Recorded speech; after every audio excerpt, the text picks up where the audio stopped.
If those at the back want to just come forward a bit and come and take a seat, or not.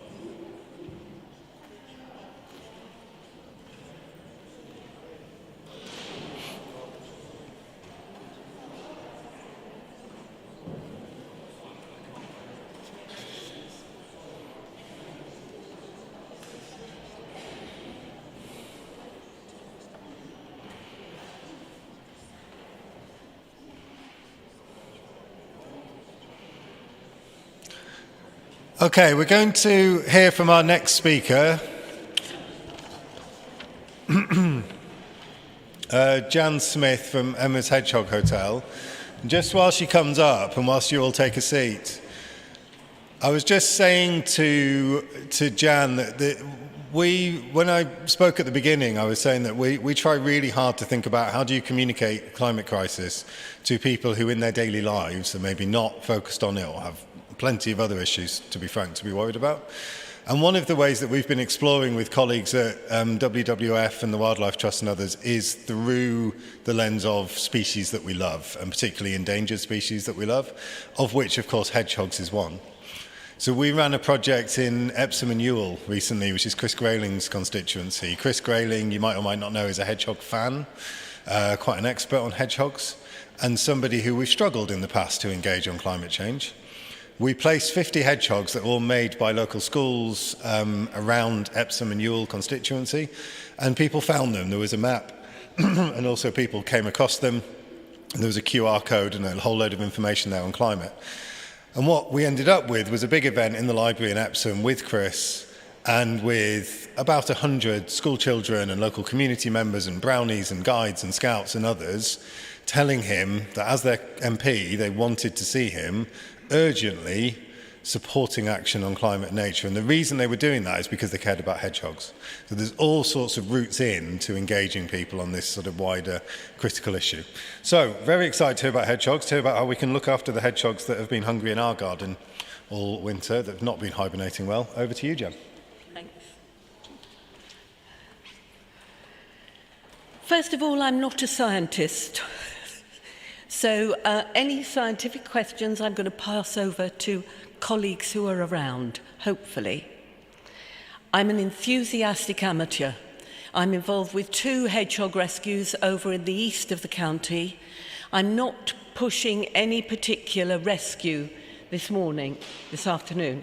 I just want to talk to you about hedgehogs because I would argue that they're perhaps our favourite mammal, and they really are in trouble. Most of you look as if you're younger than me, sadly, so you may not remember canaries in coal mines. I'm sure some of you will. When I looked up canaries in coal mines, I realised with horror almost that the last canaries were removed from coal mines in the UK in 1986. Each pit used to have a couple of canaries, and when they went down the mines, the canaries went with them. Canaries are very sensitive to carbon monoxide. So the miners knew that if the canaries became ill, stopped singing, died, that there was danger. So a canary in a coal mine was a signal, if you like, that there was peril ahead.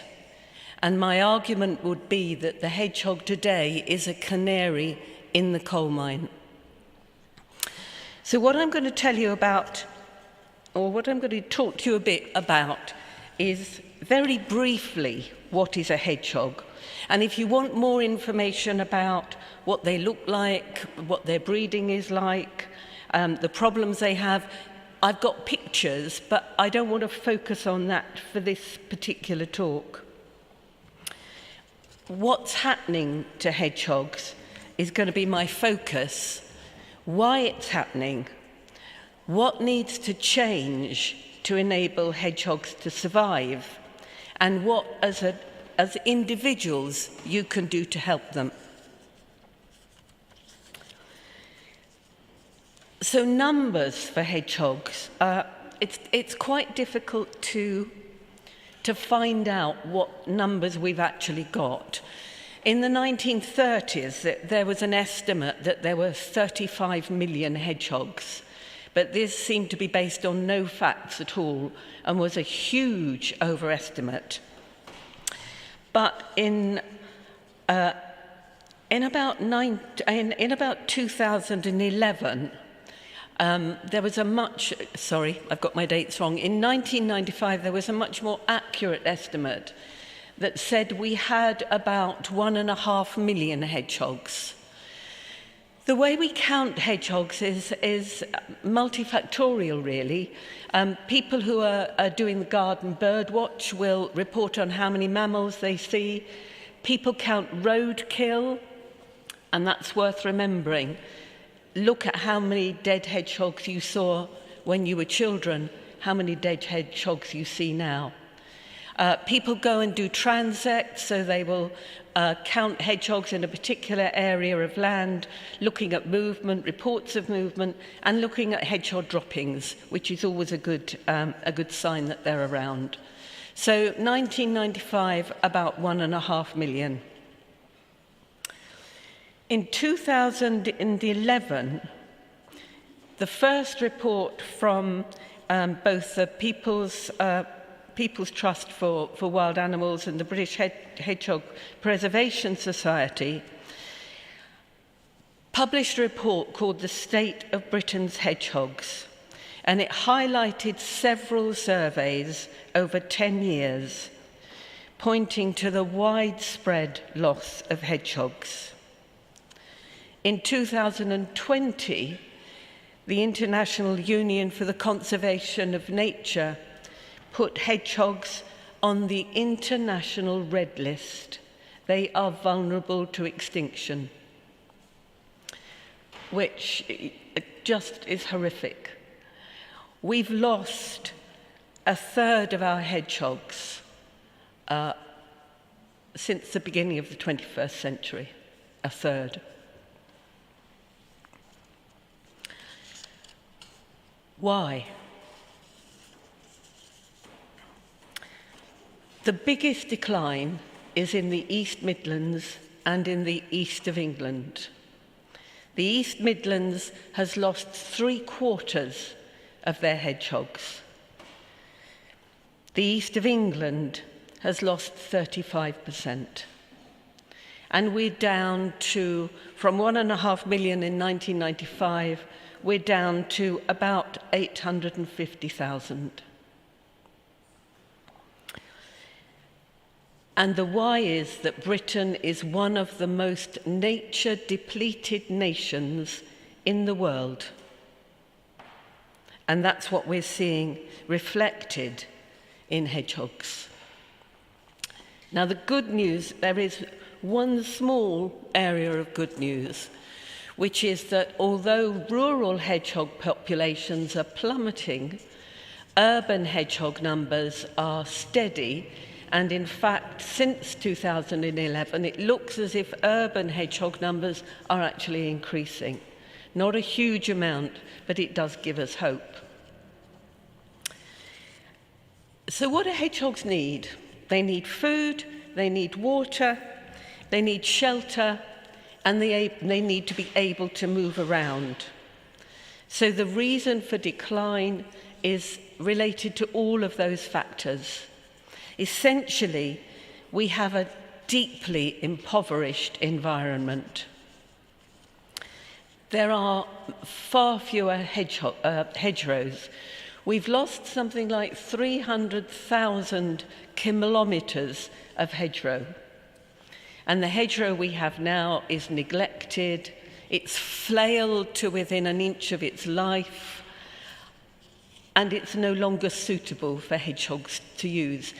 Hedgehogs are what's called linear. So you very rarely see a hedgehog run across a field. A hedgehog will follow a hedge line. Hedgehog, the name's a sort of clue, really, isn't it? So they need hedges. They need hedges with thick bottoms, with lots of undergrowth. They need wild areas. They need brambles. They need nettles. They need shrubberies and bushes. We don't have hedgerows. They need good field margins where wildflowers grow, where pollinators live, where it's not harvested right up to the edge of the hedgerow. People think about hedgehogs as eating slugs and snails, and they do eat slugs and snails, which is a way, it's unfortunate because slugs are the intermediate host for lungworm. And so hedgehogs have a huge problem with lungworm. So we would rather they didn't eat slugs, really. Their preferred food is beetles and caterpillars and earthworms, millipedes, centipedes. That's their preference. They can't see very well, but they can smell extremely well. And they can smell an earthworm 4 inches below the soil, and they'll dig it up. So earthworms is another one that is high on their list of preferred food. But our soils are depleted. We don't have the number of earthworms that we used to have. We don't have beetles in the same way. Our insect populations have plummeted. So again, it's taking away from the food that they would prefer to eat, caterpillars. I have a friend who is a beekeeper, and he has hives. He doesn't look after them intensively, but he has a few hives. When he goes to his hives in the evening, I didn't know this, but apparently bees clear out the dead ones, and anybody who's into beekeeping will know that. And they tip the dead bees out of the hives, and the hedgehogs will come round in the evening and eat the dead ones. So bees are another source of food. If we don't have bees, if we don't have pollinators, then we don't have food for hedgehogs. We have monocultures. So we have hectares and hectares of the same crop, which again doesn't encourage biodiversity, which is what hedgehog needs. So it's about shelter, the hedges we have or we don't have. It's about our tidy gardens. It's about connectivity in the landscape.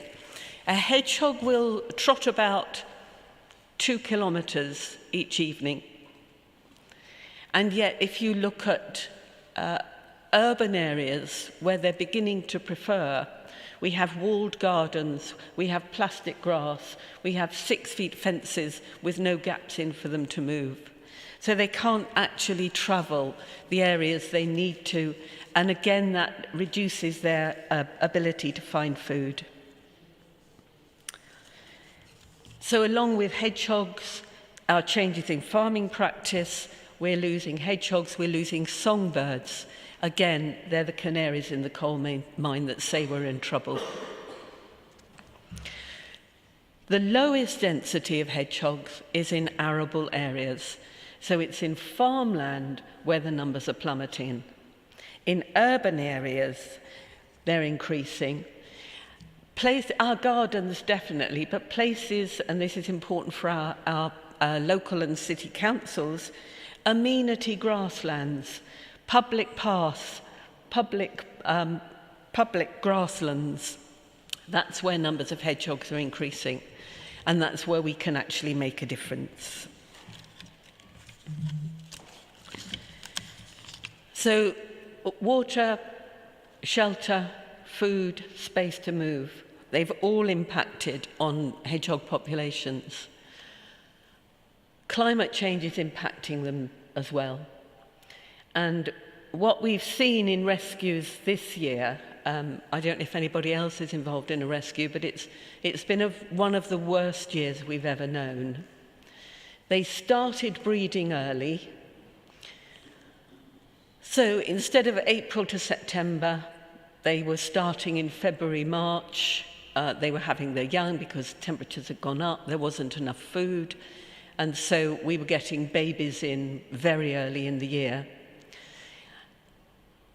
Those that lost litters, and many did, seemed then to have litters again. So instead of a pause from the spring to the autumn, they were breeding right through the summer. But we had horrendous temperatures and we had a drought. So we were seeing hedgehogs coming in with severe dehydration. We were seeing hedgehogs coming in whose mothers had just abandoned them. Or because the mothers were having to go further and further away to find food, they were getting killed on the roads, they were getting injured, they just weren't coming back.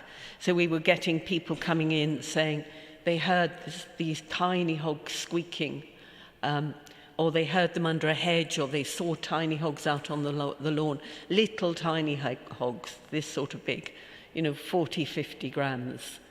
So we were having more and more hedgehogs, babies coming in trouble. And by about July, every hedgehog rescue that we would normally use when we were full was also full. So we were bulging at the doors, the RSPCA was filling up, and it had never been that bad. We're still having babies. There's still, September, we'd normally expect to have babies, but we've still got dozens of babies in the various in the various rescues. Again, although we've had rain, there is no food and there isn't enough water. So they're really, really in trouble. So what can you do? Lots of things, really. In your gardens, bearing in mind that urban numbers are increasing and suburban numbers, the villages, they're increasing. Provide shrubs and bushes and long grass. Provide leaves. Leaves are particularly important when they hibernate and when they have babies. And what they do is they pull the leaves in. They will have a sort of subframe of branches and twigs. And they bring the leaves in, and then they go round and round. And every time they go round and round, they compact the leaves and make a hollow centre. And so that is what they'll use for their babies. And when they make a hibernaculum, which is where they hibernate, that can be up to 20 centimetres thick. So that's a lot of leaves, a lot of twigs, a lot of small branches. So don't use your leaf blowers and chuck them all in the compost. Leave leaves for hedgehogs. Provide water all year round.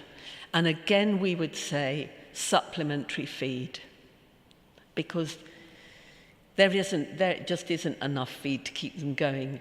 And what we would say is don't spend a fortune on hedgehog food because it's extremely expensive and it quite often doesn't have the right things in it. Feed them dry kitten biscuits, decent quality dry kitten biscuits, and feed them all year round. Plant native plants that will attract pollinators, which again will increase the food source for them. Provide wild areas, provide log piles. Think of the things they need: food, water, shelter, space to roam. There's a whole project called Hedgehog Highways, which is about connecting spaces. So if you've got a garden and you've got neighbours who will cooperate and work with you, then make a little space. It only needs to be 13 centimetres square. Make a little hole in a fence, take a brick out or two. Make space for them to move so they can travel their 2 kilometres at night. The suggestion is they need at least 10 gardens. And there's a village called Kilverton that has, the whole village has cooperated to build hedgehog highways so that they can travel. So they're the things you can do. Things not to do. Slug pellets, everybody knows about slug pellets. They kill hedgehogs. Baited rat stations, the ones with the nice little holes that you put your rat bait in if you've got a problem with rats. Those nice little holes are just the right size for a baby hedgehog to get in, and they will eat rat bait. Avoid strimmers. We get so many strimmer injuries because if a hedgehog hears a strimmer coming, it's not going to run away. It's going to curl up in a ball. So either don't use it or check before you trim. Avoid open drains, put a cover over a drain. I volunteered for the RSPCA for a while, and believe me, a hedgehog in a drain like this is incredibly difficult to get out. So cover your drains. Make sure your ponds have sliding slopes. Hedgehogs can swim, but they can't swim forever. Lift up your netting a foot above the ground because they get entangled. If a hedgehog gets entangled, it will curl up, which just increases the entanglement. Don't build your bonfire until you're just about to light it, or check underneath. Again, we get so many bonfire injuries, and not just November the 5th, we get it all the year round. Hedgehogs don't sunbathe. So if you see a hedgehog lying out in the day, it's in trouble. Pick it up, contact your rescue, and get it sorted. 3 biggies in terms of food. Don't feed mealworms, sunflower hearts, or peanuts. Now, hedgehogs are a bit like me in chocolate. They don't know that mealworms are bad for them. They don't know that bread and milk is bad for them, so they will just keep on eating it. Mealworms, peanuts, and sunflower hearts are very high in phosphates and very low in calcium. So the parathyroid glands, which are here, they try and sort the balance out to get the phosphate and the calcium level. And they do that by sucking the calcium, absorbing the calcium from bones and teeth. So they develop this awful condition called metabolic bone disease, where their bones become so fragile that they break or they become deformed. Now, in very small hedgehogs, it's reversible. In older hedgehogs, it's not reversible, and they either die or they have to be put to sleep. So they're the things to avoid. And bread and milk, obviously. Now, you sort of think to yourself, well, everybody knows now that you don't feed hedgehogs bread and milk. But I'm going to talk to a school in a couple of weeks. They're year 3s, so I think that makes them 8 or something like that. And they've been reading, for their reading book this term, the Hedgehog. Hedgehog? Yes. Which is a book by Dick Kingsmith. Very popular with kids, very popular with schools, about a little hedgehog and his family. The next door neighbours to this little hedgehog's family, they love hedgehogs, and they put out bread and milk for them. And you think, dear heavens, this is 2022 and we're telling our kids to put out bread and milk for hedgehogs when it will kill them because they're so lactose intolerant.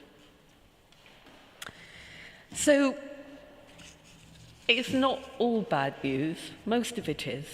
And I have to say, being political very briefly, the news this week has made me despair. But on an individual level, there are things that we can do, at least to help the urban hedgehogs to survive and to remain Britain's favourite mammal. Thank you.